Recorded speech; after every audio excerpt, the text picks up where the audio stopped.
Hello and welcome to Coffee with the Dean. I'm Heather Vacek, Dean of Faculty here at Pittsburgh Theological Seminary, and I'm here this morning with Dr. Scott Hagley, who's Associate Professor of Missiology. Scott, thanks for taking some time to be in conversation today. Yeah, thanks for the invitation, Heather. So this week in Lent, this Sunday is Palm Sunday. There are communities that will also mark Passion Sunday, mark the Passion of Christ on Sunday.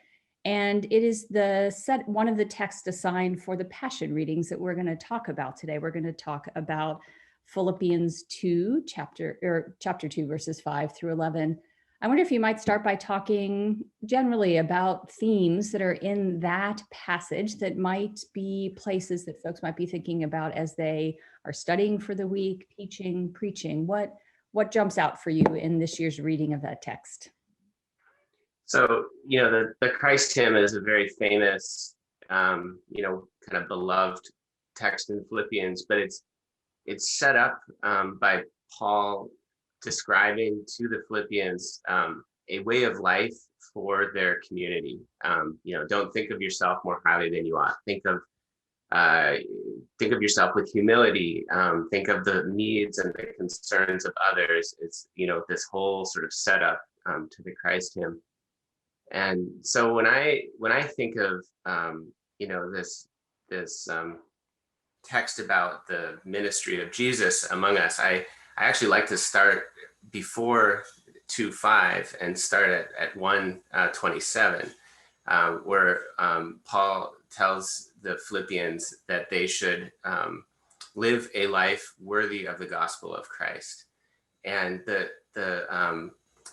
when he says only live your lives, that the word that's translated live your lives there, politeuomai, it's a more social and kind of political term, we might say, than what gets translated into the English. And it has to do not just with like individuals living their lives, but it's talking about a way of life for the Philippian community. So let your lives together be worthy of the gospel of Christ is what Paul is saying there. And so the setup for the Christ hymn is Paul concerned that the nature of the lives of the church, the quality of life of the people together, is something that witnesses to the reality of Jesus Christ in the world. And so then the 2:5, 1-11, we like to read it sometimes as it's this kind of moral instruction. We should do the same thing that Jesus did. But it's really more, I would say, a political instruction. It's instruction for the church to think about how their shared life together witnesses to and participates in this ministry of Jesus Christ among us. Talk a little bit about politics there. Do you mean any political party, or do you mean something different there? No, I definitely don't mean any political party. I mean politics in the sense of a way of life together that is public. So politics, coming from the Greek term polis, which refers to a city, and the life of a city, the shared life of a people. And so when we say that the church is political, or the political witness of the church, biblically speaking, what we're talking about is the public witness of the church's life together, the quality of its shared life. Let me give an example. So when I was in Vancouver, I lived in a condo complex called The Green.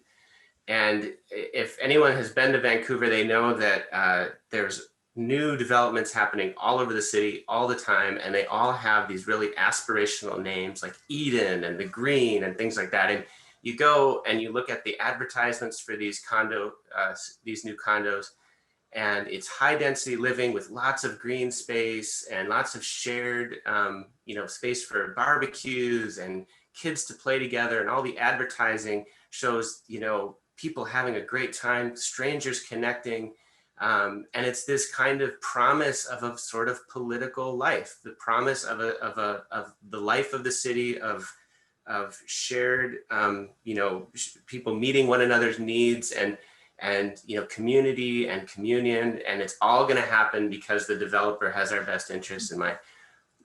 What was fascinating living in these kinds of units is that just because we have the infrastructure for meeting strangers and neighbors and caring for one another, doesn't mean that we actually knew how to do that.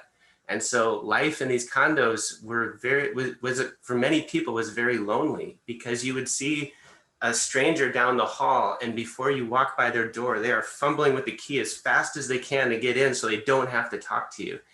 And it struck me that, living there, that just because you have the infrastructure for it doesn't mean you have the formational capacity to, sort of live into the promise of shared life together. Mm-hmm. Now, one of the things our church community in Vancouver is very serious about doing, Vancouver is one of the loneliest cities. It was always rated the loneliest city in Canada, which is surprising because it's so beautiful and there's so many recreational opportunities and things like that. Our church took very seriously the building up of capacity in our congregation for creating community. So learning practices of hospitality and Sabbath, which makes us available to one another. Practices of examine that help us to pay attention to the ways that the Spirit might be leading us and guiding us into relationships with new people throughout the week. But these were formational practices that helped our church to create a kind of life together that witnessed to different kinds of possibilities of what it means to be in community and in communion with others. And for many people that ended up joining our church or sort of being involved in the ministries around the edges of the church, their pathway in was not because they woke up on a Sunday morning and said, I want to go to a church service. People don't do that on the West Coast necessarily. But their pathway in was because they got involved in this web of community, this network of relationships that we saw as part of our Christian formation to create and to cultivate. Mm. So in Philippians, we see Christ's humility as a kind of central point, a call to model that. So what might humility look like in individual lives and in collective life in the kind of ways you've been talking about? How might we model that? Yeah. Maybe seek that's better than model that. Yeah. I mean, so I think Paul says, let your mind be the same as Christ Jesus, who being in very nature God, did not consider equality with God something to be grasped, but poured himself out, made himself nothing, taking the nature of a servant. And what Paul is describing there is a way in which Jesus' life consistently pointed to and witness to the power of God at work in the world, which is not a power over, a power of coercion, but a power with, as somebody like Sam Wells would say. And so this image of Jesus making himself nothing, taking the nature of a servant, is I think meant to demonstrate this constant capacity of God in Jesus Christ to come alongside and to lift up others. That the power of God is a power of collaboration. It's a power of communion. It's a power of connection. It's the power of with. And so it's not so much about glamorizing sort of servanthood as making oneself low. And I think that can be a coercive way of framing this. But it's the power of looking to the interests of others and collaborating and drawing others into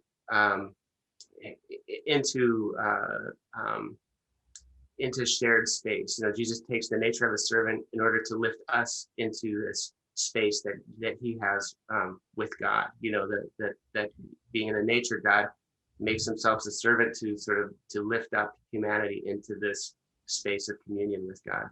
And to me, that's the image that comes out of this text. And so as we move to the end of the Christ hymn, therefore God highly exalted him, and at the name of Jesus every knee should bow.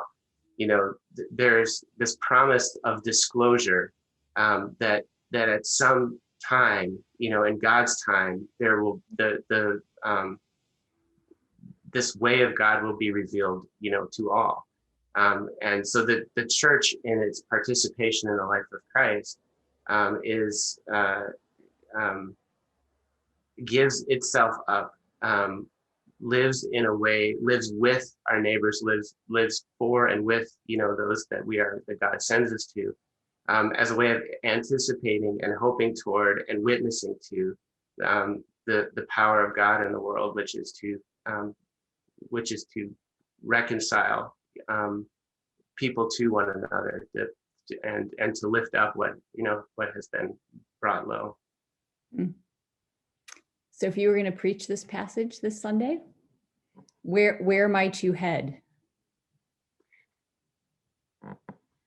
Well, I think I would want my congregation to realize that our life together and the way that we learn how to live together, live with one another, has gospel truth at stake. And so, the gospel is not simply about my connection to God by way of Jesus Christ, but it is about the way of Jesus among us, the power of Christ among us, and the quality of our social lives. And so I think I would want my congregation to be inspired by this image of Christ, and to recognize that where and when we are learning how to bear with one another, learning how to consider the needs and the hopes and the gifts of others, learning how to walk with one another, that we are witnessing to this world-changing truth of what God is up to in Jesus. And that this has consequences, not just for our quality of life as a congregation, but this is something that our neighbors are longing to see and to hear. Mm-hmm. We are off script now, but that makes me wonder, now that we're just a little over a year into pandemic life, if there are places that you have seen communities engage in that sort of way. I mean, the thing that comes to mind for me is I've had a chance to be part of conversations with a community across North America about racial justice and healing this past quarter, that probably wouldn't have been possible or wouldn't have happened without pandemic and the need to do that. So there are ways of being that community in this time, but I'm wondering if there's anything that comes to mind for you, something that you've seen that has enacted that kind of hopefulness for community, even in a time of pandemic.